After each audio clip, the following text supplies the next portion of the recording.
దేవా నీ సన్నిధిలోనే ప్రవేశించెదను నీ పరిశుద్ధతను ప్రకాశించుటకు నీ పరిపూర్ణతలో నన్ను నడిపించుము మహిమా నీకే ఘనత నీకే ప్రతిదినం నా ఆరాధన నీకే మహిమా నీకే ఘనత నీకే నిరంతరం మీ స్తోత్రార్పణ నీకే యేసయ్యా నీకే వందనం యేసయ్యా నీకే వందనం యేసయ్యా నీకే వందనం యేసయ్యా నీకే వందనం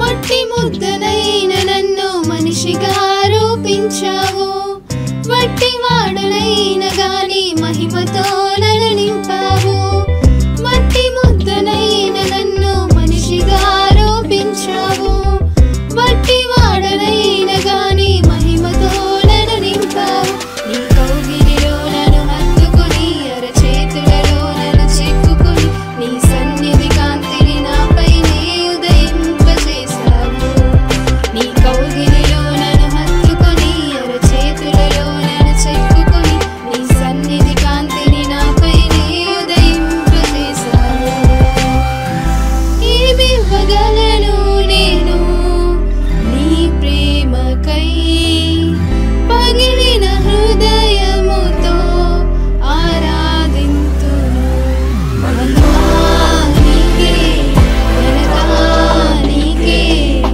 ప్రతిదినం నా ఆరాధన నీకే మహిమా నీకే ఘనత నీకే నిరంతరం నీ స్తోత్రార్పణ నీకే యేసయ్యా నీకే వందనం యేసయ్యా నీకే వందనం దేవుని నామానికి స్తోత్రాలు. మీ అందరికీ నా హృదయపూర్వక వందనాలు. సజీవ వాక్యం అనే ఈ కార్యక్రమానికి మీ అందరినీ ప్రేమపూర్వకంగా ఆహ్వానిస్తున్నాను. దేవుని వాక్యం బ్రతికిస్తుంది, జీవింపజేస్తుంది, అది మిమ్మల్ని ఆశీర్వదిస్తుంది. దైవజనులు రెవరెండ్ బి జోసెఫ్ గారు ఆత్మవరములతో బహుబలంగా వాడబడే దైవజనుడు. కాబట్టి రండి ఇప్పుడు మనం దైవ సందేశాన్ని విందాం. సజీవమైన వాక్యం అనే ఈ ఆధ్యాత్మిక టీవీ కార్యక్రమానికి స్వాగతం, సుస్వాగతం. మీరందరూ బాగున్నారు కదూ? మనందరం ఈ విధంగా వారంలో 2 సార్లు ఈ విధంగా కలిసి దేవుని వాక్యము ధ్యానించటం ఎంతో ఆశీర్వాదకరం. దేవుని వాక్యం మిమ్మల్ని బ్రతికిస్తుంది, జీవింపజేస్తుంది, అది మిమ్మల్ని ఆశీర్వదిస్తుంది. ఈ ఆధ్యాత్మిక కార్యక్రమంలో ఈ దినము ఒక ప్రత్యేకమైన వాక్యాన్ని మనందరం కలిసి ధ్యానించబోయే ముందు అందరం కలిసి ప్రార్థించుదాం. ప్రేమ కలిగిన మా ప్రియ పరలోకపు తండ్రి, శ్రేష్టమైన నామమును బట్టి మేము నిన్ను స్తుతిస్తున్నాం. ఈ ప్రత్యేకమైన సమయంలో ఈ టీవీ ఆధ్యాత్మిక కార్యక్రమాలని వీక్షిస్తున్న మీ బిడ్డలను మీరు ఆశీర్వదించండి. ఈ వాక్యం ద్వారా మీరు అనేకులను ఆదరించండి. ఆధ్యాత్మిక బలములో వారిని కొనసాగింప చేయండి. మరొకసారి మమ్మల్ని మీకు అప్పగించుకుంటున్నాం. దేవా, ఈ వాక్యాలని మీ స్వాధీనంలో ఉంచుకోనండి. నన్ను మరుగుపరచండి, మీరు బయలుపడండి. ఈ అద్భుతమైన కార్యాన్ని మీరు జరిగించి మీ నామమునకు మాత్రం మహిమ తెచ్చుకోమని యేసుక్రీస్తు నామములో ఈ ప్రార్థన అడిగి వేడుకుంటున్నాం తండ్రి. ఆమెన్. ప్రియులారా, ఈ దినము ఒక ప్రాముఖ్యమైన వాక్యాన్ని మనందరం కలిసి ధ్యానించుదాం. సమూయేలు 2వ గ్రంథం 21వ అధ్యాయం 11వ వాక్యం. అయ్యా కుమార్తెయగు రిస్సా అను సౌలు ఉపపత్ని చేసినది దావీదునకు వినబడెను. మిక్కిలి ప్రియులారా, ఈ దినము రిస్సా అనేటువంటి ఒక స్త్రీ గురించి మీతో నేను పంచుకోవాలని ఆశపడుతున్నాను. బైబిల్లో పరిశుద్ధ స్త్రీలు అనేక మంది ఉన్నారు, ఆదర్శవంతమైన తల్లులు ఉన్నారు. ఆ తల్లుల్లో రిస్సా ఒక ఆధ్యాత్మికంగా మనం చూస్తే ఒక అద్భుతమైనటువంటి జీవితాన్ని ఆమె జీవించింది. ఆమె చేసిన కార్యము దావీదు వరకే వినపడింది. అంటే ఆమె ఏం చేసింది, ఆమె జీవితం ఏంటి, మనం ధ్యానించుదాం. ఈ ప్రత్యేకమైనటువంటి సమయంలో ఈ రిస్సా అనేటువంటి పేరుకి అర్థం ఏంటంటే మండుచున్న రాయి లేక కాలుచున్న బొగ్గు అని అర్థం. మండుచున్న రాయి అంటే వేడి కలిగినటువంటి రాయి లేక మండుచున్నటువంటి బొగ్గు అని అర్థం, కాలుతున్నటువంటి బొగ్గు అని అర్థం. నిజమే, ఆమె జీవితంలో పేరుకు తగ్గట్టుగా ప్రతిదీ కూడా ఆమె ఊహించినటువంటి రీతిలో ఆమె జీవితం ముందుకు కొనసాగింది. ఈ రిస్సా జీవితం చాలా ప్రాముఖ్యమైనది. గమనించండి, ఈ రిస్సా తండ్రి పేరు అయ్యా. తండ్రి పేరు అయ్యా. ఈ తండ్రి తనకు ఏ బోధన చేశాడో తెలియదు, కానీ ఆమె తీసుకున్న నిర్ణయము ఒక రాజు యొక్క శాసనాలని, రాజు యొక్క తలంపులను మార్చగలిగింది. ఈమె ఎవరు అని మనం చూస్తే ఈమె గురించి బైబిల్ ఏం చెప్తుందంటే ఈమె సౌలు యొక్క ఉపపత్ని. అనగా ఆ దినాల్లో రాజులు వారికి భార్యలుగా చేసుకున్నారు కొంతమందిని ఉపపత్నులుగా ఉంచుకునేవాడు. అంటే అందమైనటువంటి వారు లేక వారిలో ఏదైనా టాలెంట్ చూసి రాజును ఆకర్షించినప్పుడు వారిని తీసుకొని వచ్చి ఉపపత్నులుగా ఉంచుకునేవాళ్ళు. గమనించండి, ఉపపత్నికి అన్ని అధికారాలు ఉండవు, భార్యకు ఉన్నటువంటి అధికారాలు ఉండవు. కానీ ఈ రిస్సా తన జీవితంలో చేసినటువంటి కార్యాలు ప్రశంసనీయమైనది. అప్పటికే దావీదు కుటుంబమునకు సౌలు కుటుంబానికి బహుభయంకరమైన యుద్ధం జరుగుతుంది. పరిశుద్ధ గ్రంథం సమూయేలు 2వ గ్రంథం 3వ అధ్యాయం 1వ వచనం మనం చూస్తే ఇక్కడ ఒక ప్రాముఖ్యమైనటువంటి విషయం మనకు కనబడతా ఉంది. సౌలు కుటుంబీకులకును దావీదు కుటుంబీకులకును బహుకాలం యుద్ధం జరగగా దావీదు అంతకంతకు ప్రబలెను, సౌలు కుటుంబము అంతకంతకు నీరసిల్లెను. చూసారా, దావీదు కుటుంబమునకు సౌలు కుటుంబమునకు యుద్ధం జరుగుతూ ఉంది. కానీ ఇక్కడ గమనించాల్సిన విషయం ఏంటంటే దావీదు యొక్క కుటుంబం అంతకంతకు వర్ధిల్లింది, అంతకంతకు అభివృద్ధి చెందుతూ ఉంది. సౌలు కుటుంబం అంతకంతకు నీరసిల్లెను. కారణం ఏంటి, పరిస్థితులు ఏం జరుగుతున్నాయి అని మనం చూస్తే దావీదు ఆధ్యాత్మికంగా దేవుని చేత ఎన్నిక చేయబడిన వ్యక్తిగా, ఆరాధికుడుగా మనకు కనపడతా ఉన్నాడు. కానీ సౌలు స్వార్థపరుడు. నా తరువాత నా రక్త సంబంధికులు, నా కుటుంబంలో నా కుమారుడు మాత్రమే రాజు కావాలి అన్నటువంటి ఆకాంక్ష కలిగినటువంటి వ్యక్తి. ఆకాంక్ష కలిగి ఉండటం మంచిదే, కానీ ఈయన ఎలాగా రాజు అయ్యాడు? దేవుడు కోరుకుంటే తప్ప ఈయన రాజు అయ్యేవాడా? గార్ధవములు వెతుకుతున్న వ్యక్తి, గాడిదలు వెతుక్కుంటూ వెళ్తున్న వ్యక్తిని దేవుడు ఇశ్రాయేలు పైన రాజుగా చేశాడు. అది మరిచిపోయి స్వార్థపూరితుడుగా ఆయన బ్రతికాడు. అందుకే బైబిల్ చెబుతుంది, సమూయేలు 2వ గ్రంథం 3వ అధ్యాయం 6వ వాక్యం మనం చూస్తే సౌలు కుటుంబీకులకును దావీదు కుటుంబీకులకును యుద్ధము జరుగుచుండగా ఈ రెండు కుటుంబాల మధ్య యుద్ధం జరుగుతూ ఉంది. చూసారా, జీవితంలో తాను తీసుకున్న నిర్ణయాలను బట్టి సౌలు అంతకంతకు నీరసిల్లాడు. అవును, ఈ వాక్యం ఏంటన్నా, నీ జీవితంలో నీ యొక్క మనస్తత్వాన్ని బట్టి కూడా దేవుడు నిన్ను ఆశీర్వదిస్తాడు. మంచి మనస్సును మనం కలిగి ఉండాలి. అయితే ఈ సందర్భంగా సౌలు కుటుంబం నీరసిల్లిపోయింది. ఒకరోజు ఈమె జీవితంలో అనుకోని సంఘటన జరిగింది. ఈ రిస్పా అందగత్తె, సుబుద్ధి కలిగిన బిడ్డ. అయితే సౌలు ఆమె జీవితంలో ప్రవేశించాడు.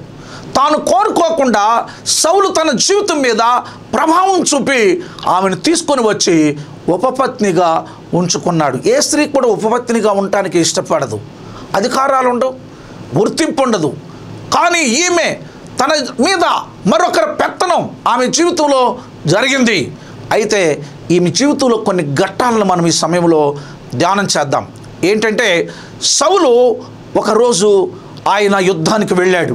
యుద్ధము మోపుగా జరుగుతున్నటువంటి సమయంలో గమనించండి, భయంకరమైన వార్త ఈమె విన్నది. ఏంటా వార్త? ఆమె భర్తని కోల్పోయింది. సమూయేలు 2వ గ్రంథం 1వ అధ్యాయం 8 నుండి 11 వచనాల్లో ఈ విషయం మనకు చక్కగా కనబడతా ఉంది. సౌలు దగ్గరికి అమాలేకుడైన ఒక వ్యక్తి వచ్చాడు. ఆయన దగ్గర కిరీటం ఉంది, ఇంకా రాజులు ధరించేటువంటి వస్తువులు ఉన్నాయి. ఎవరు నీవు అని అడిగాడు దావీదు.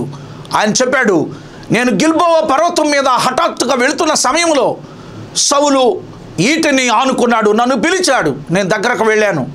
ఆ సౌలు చెబుతున్నాడు, నేను ఈ బాధను భరించలేకపోతున్నాను, నా తల తిరుగుతుంది, నన్ను చంపేయి అని కోరాడు. ఆయనకి బ్రతకడు అనుకున్నాను, ఆ బాధను భరించటం ఆయనకు అసాధ్యం అనుకున్నాను. అందుకనే అతను చంపి అతని యొక్క కిరీటాన్ని వాటన్నిటిని తీసుకొని వచ్చాను అని చెప్తున్నాడు. ఆ మాట వినగానే దావీదు ఏడ్చాడు. దేవుని బిడ్డలారా గమనించండి, ఈ జీవితంలో హఠాత్ పరిణామం ఏంటంటే, కాలుచున్న రాయి లేక మండుచున్న బొగ్గు అనేటువంటి దానికి ఈమె జీవితంలో ఆమె ప్రమేయం లేకుండా హఠాత్తుగా ఒక వార్త వచ్చింది. అదేంటంటే భర్తను కోల్పోయింది. రిస్సా జీవితంలో భర్తను కోల్పోయింది. రెండవ విషయం, ఆ భర్త చనిపోయిన తర్వాత ఆమె ఉపపత్ని కాబట్టి, అందగత్తి కాబట్టి, ఆ రాజ్యములో ప్రాముఖ్యమైనటువంటి ఒక వ్యక్తి ఉన్నాడు. ఆయన పేరు అబ్నేరు. ఈ అబ్నేరు ఆమె యొక్క ప్రమేయం లేకుండా ఆమెని బలాత్కారం చేశాడు. గమనించండి, బలాత్కారం చేసి తన మనిషిగా ఉంచుకున్నాడు. చూసారా, తన జీవితంలో ఆమె కోరుకోకుండా హఠాత్ సంఘటనలన్నీ కూడా జరుగుతున్నాయి. ఈ విధంగా ఆ అబ్నేరు కూడా ఆమెను కోరటం జరిగింది. తన ప్రమేయం లేకుండా బలవంతంగా జరిగినటువంటి పని. సమూయేలు 2వ గ్రంథం 3వ అధ్యాయం 27వ వాక్యం. అబ్నేరు తిరిగి హెబ్రోనుకు వచ్చినప్పుడు ఆ సంగతి ఎవరికి వినబడకుండా గుమ్మము నడుమ ఏకాంతముగా అతనితో మాట్లాడవలనని యోవాబు అతనిని పిలిచి తన సహోదరుడకు ఆసహేలు ప్రాణము తీసినందుకై అతనిని కడుపులో పొడవగా అతడు చచ్చెను. ఈ రెండవ విషయంలో కూడా మొదట భర్తను కోల్పోయింది, బలవంతంగా జీవితంలో ప్రవేశించిన అబ్నేరు కూడా చంపబడ్డాడు. జీవితంలో నిరాశ. సమూయేలు 2వ గ్రంథం 3వ అధ్యాయం 7వ వాక్యంలో రిస్పా జీవితంలో అబ్నేరు బలవంతంగా ప్రవేశించాడు. తద్వారా అతడు తన జీవితంలో భాగస్వామిగా మారాడు. ఉన్న ఈ వ్యక్తి కూడా ఇప్పుడు చంపబడ్డాడు. కాలుచున్న రాయి కాక ఏముంది, మండుచున్న బొగ్గు కాక ఏమైంది? ఇదిగో ఈ వాక్యం ఇట్టిన నీ జీవితంలో కూడా నీ ప్రమేయం లేకుండా చాలా జరిగిపోయినాయి. ఏదో కోల్పోయావు. నువ్వు ఒకటి అనుకున్నావు, జీవితంలో ఒకటి జరిగింది. ఇదిగో ఈ సమయంలో రిస్పా జీవితం మనందరి ముందు కాలుచున్న బొగ్గులాగా మనకు కనబడుతుంది. వేడిమి కలిగిన రాయిలాగా ఆమె జీవితం కనబడుతుంది. అవును, నీ జీవితంలో కూడా ఈ వాక్యం వింటుండగా అనుకోని సంఘటనలు జరిగినాయి. ఎప్పటికీ కూడా నీ జీవితంలో సమాధానం లేదు. రిస్పా ఏ విధంగా అయితే బాధపడుతుందో ఆమె జీవితంలో అనుకోని సంఘటన ఇక్కడ జరిగినట్టుగా చూస్తూ ఉన్నాం. ప్రేమించి ఏర్పాటు చేసుకున్న భర్త లాంటి సౌలు చంపబడ్డాడు. అలాగే బలవంతంగా జీవితంలో ప్రవేశించినటువంటి అబ్నేరు కూడా చంపబడ్డాడు. ఇంకా మిగిలింది ఏంటి ఈ లోకంలో? ఆమెకి ఇద్దరు కుమారులు. అయితే పరిశుద్ధ గ్రంథంలో మనం చూసినట్టయితే సమూయేలు 2వ గ్రంథం 21వ అధ్యాయం 9వ వాక్యం, వారు 7 తీసుకొని పోయి కొండ మీద యెహోవా సన్నిధిని ఉరితీసెను. ఈ వాక్యములో మనం చూస్తే గిబియోనీయులు అనబడిన వారు ఉన్నారు. వారి విషయంలో సౌలు చేసిన తప్పు, మాట ఇచ్చి తప్పి గిబియోనీయులను మరొకరి సంతోషం కోసం చంపేశాడు. దేవుడు ఊరుకోలేదు. దావీదు కాలంలో 3 సంవత్సరాలు భయంకరమైన కరువు కలిగింది. ఆ కరువు విషయంలో దావీదు దేవుని దగ్గర ప్రార్థన చేశాడు. ప్రార్థన చేస్తే దేవుడు ఎందుకు ఈ కరువు వచ్చిందో చెప్పాడు. ఎందుకు ఆ కరువు వచ్చింది? గిబియోనీయులకు ఇచ్చిన మాట ప్రకారం నిలబడకుండా రాజైన సౌలు తన అహంకారాన్ని ప్రదర్శించి వారిని చంపేశాడు. ఎంత భయంకరమైన విషయం! ఈ వాక్యం వింటుండగా జాగ్రత్తగా మనము గమనించాల్సిన విషయం ఉంది. దేవుడు అధికారాన్ని మనిషికి ఇస్తాడు. ఆ అధికారాన్ని ఉపయోగించుకొని అక్రమమైన బ్రతుకులో బ్రతికితే ఖచ్చితంగా దేవుడు ఒక తీర్పునిస్తాడని సౌలు జీవితం ద్వారా మనందరి ముందు ప్రత్యక్షంగా కనబడతా ఉంది.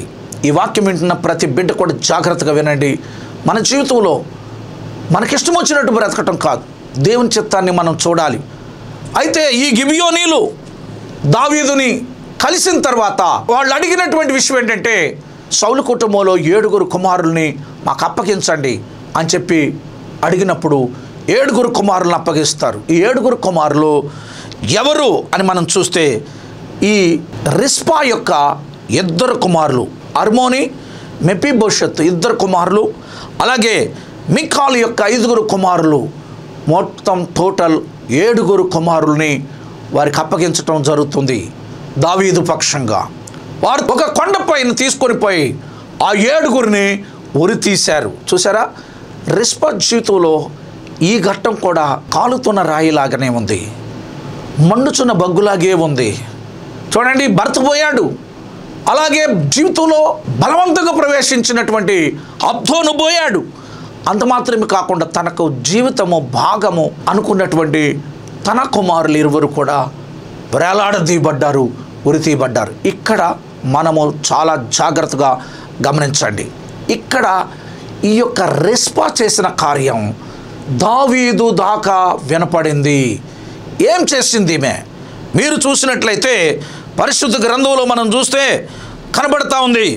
సమూయేలు 2వ గ్రంథం 21వ అధ్యాయంలో ఈ విషయాలన్నీ కూడా మనందరికీ కనబడుతుంది. 10వ వాక్యం, అయ్యా కుమార్తెకు రిస్పా గోనెపట్ట తీసుకొని కొండపైన పరుచుకొని కోతకాలారంభం మొదలుకొని ఆకాశము నుండి వర్షము కళేబరముల మీద కురి వరకు అచ్చటనే ఉండి పగలు ఆకాశ పక్షులు వాటి మీద వాలకుండాను రాత్రి అడవి మృగములు దగ్గరకు రాకుండాను వాటిని కాచుచుండగా. చూసారండి, వేలాడుతున్న కుమారులు. అక్కడ ఆ ఉరి తీసే సమయంలో చూడటానికి చాలామంది వచ్చారు. వాళ్ళందరూ కూడా ఉరి తీసిన తర్వాత ఎవరి దారిన వాళ్ళు వెళ్ళిపోయారు. కానీ రిస్పా అక్కడే ఉంది, గోనెపట్ట పరుచుకుంది, ఆకాశానికి భూమికి మధ్య వేలాడుతున్న తన పిల్లలను చూసుకుంటుంది, ఏడుస్తుంది. ఆమె ఏడవటమే కాదు, బైబిల్ వాక్యం కనబడుతుంది. ఆమె గమనించండి, సుమారు 6 నెలల పాటు ఆ శవాల దగ్గరే ఉంది. 6 నెలల పాటు శవాల దగ్గరే ఉంది. ఆ వేలాడుతున్న ఆ శవాల దగ్గర ఉండి ఏం చేస్తుందో తెలుసండి, ఆకాశ పక్షులు వచ్చి ఆ శవాల మీద రాలకుండా ఒక కట్టి తీసుకొని వాటిని తోలేస్తూ ఆ పిల్లల యొక్క మృతదేహాలను ముట్టకుండా ఆ కట్టి పట్టుకొని ఆ గ్రద్దలన్నిటినీ పారదోలుతూ ఉంది. తన బిడ్డల దేహాలని కాపాడుకుంటూ ఉంది.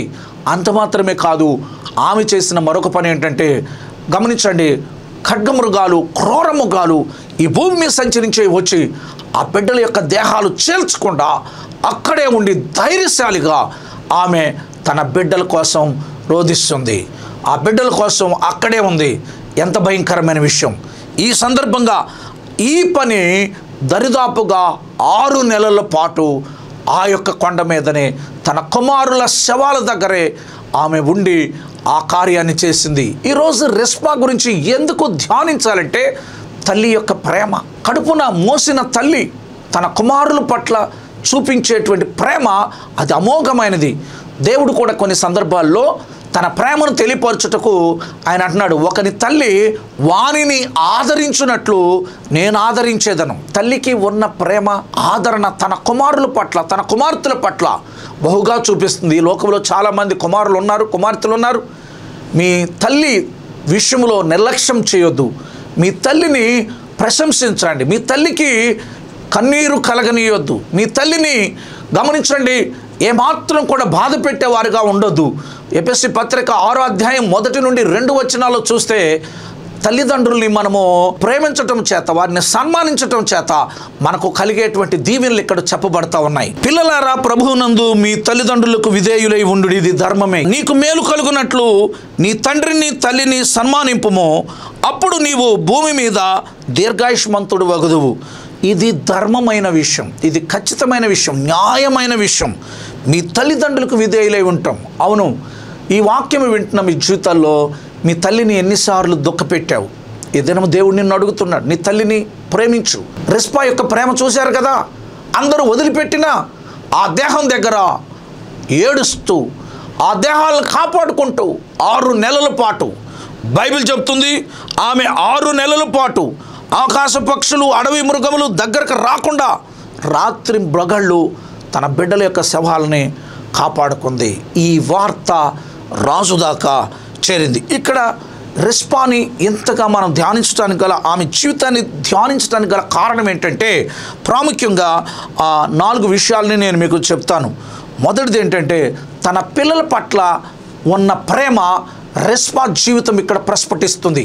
ఏంటి తన పిల్లల పట్ల ఉన్న ప్రేమ? అందరూ వదిలిపెట్టి వెళ్ళిపోయారు, కానీ తన బిడ్డల్ని వదిలిపెట్టలేదు. ఆమె ప్రేమ అమోఘమైనటువంటి ప్రేమ. తన కుమారుల్ని కాపాడుకుంటుంది, వారి దేహాల్ని కాపాడుకుంటుంది. ఈ దినం ఈ వాక్యం ఏంటన్నా, మీరు తల్లులారా, ఎప్పుడో చనిపోయిన తర్వాత రిస్పా బిడ్డల యొక్క దేహాన్ని కాపాడుకుంది, కానీ నీ పిల్లల్ని బ్రతికుండగా వారిని భద్రపరుచుకునే బాధ్యత తల్లిగా నీ మీద ఉంది.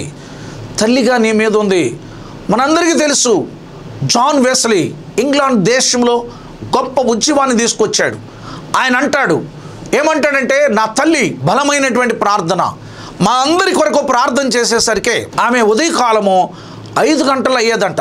ఆ ప్రార్థన ముగించేసరికి తన పిల్లల మీద చేతులుంచి, ఒక్కొక్కరి మీద చేతులుంచి ప్రతి దినము ప్రార్థన చేసేది. ఎంత అద్భుతమైన తల్లి! ఆ దేశానికి ఒక గొప్ప ఉద్యమం తీసుకొచ్చే దైవజనుణ్ణి ఆమె గర్భము నుండి కన్నది. ఎంత అద్భుతమైన విషయం! తల్లి యొక్క ప్రార్థన ముఖ్యం. తల్లులారా, చనిపోయిన తర్వాత రిస్పా తన కుమారుల కోసం అక్కడ నిలబడింది, కానీ బ్రతికుండగా నీ పిల్లలను కాపాడుకోవాల్సిన బాధ్యత నీ మీద ఉన్నది. రెండో విషయం, ఎవరన్నా వస్తారు నా బిడ్డలను దించుతారని 6 నెలల పాటు ఆ శవాల దగ్గరే ఉండిపోయింది. ఎంత నిరీక్షణ చూడండి! తన బిడ్డల యొక్క దేహాలు అక్కడ వేలాడుతుంటే 6 నెలలు వాసన కొట్టి పాడైపోయి ఆ స్కెల్టన్లు అక్కడ వేలాడుతూ ఉన్నటువంటి పరిస్థితిని ఆ సందర్భంలో మనం ఊహించుకోగలం. గమనించండి, ఎవరన్నా వస్తే నా బిడ్డల దేహాలు దించి భూస్థాపన చేయాలి. చూసారా, ఒక నిరీక్షణ కలిగి ఉంది. అవును, రిస్పా జీవితం మనందరికీ ఒక నిరీక్షణ కలిగిస్తూ ఉంది. మూడో విషయం, అందరూ వదిలి వెళ్ళిన తన పిల్లలను ఆమె వదిలి వెళ్ళలేదు.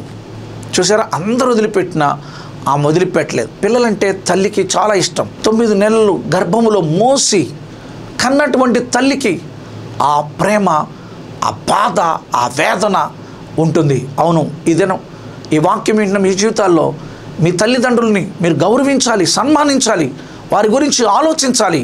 రిస్పా ఎంత గొప్ప త్యాగమూర్తి! తన పిల్లల కోసం అలాగా ఉందంటే ఈ లోకంలో ఎవరు చేయలేరు. నీ కోసం తల్లి చేసిన ప్రేమ. కొన్నిసార్లు దేవుడు అంటాడు, తల్లి అయిన మరుచును కానీ నేను నిన్ను మరవను. అంటే తల్లి ప్రేమకు మించింది మన యేసయ్య ప్రేమ. అందరు నిన్ను వదిలిపెట్టారా? ఒంటరిగా ఉన్నావా? కొన్నిసార్లు జీవితంలో గమ్యము లేనటువంటి బ్రతుకుతూ ఉన్నావా? ఈ సందర్భంగా దేవుడు నీతో మాట్లాడుతున్నాడు. నేను నిన్ను విడిచిపెట్టను, నేను నిన్ను వదిలిపెట్టను.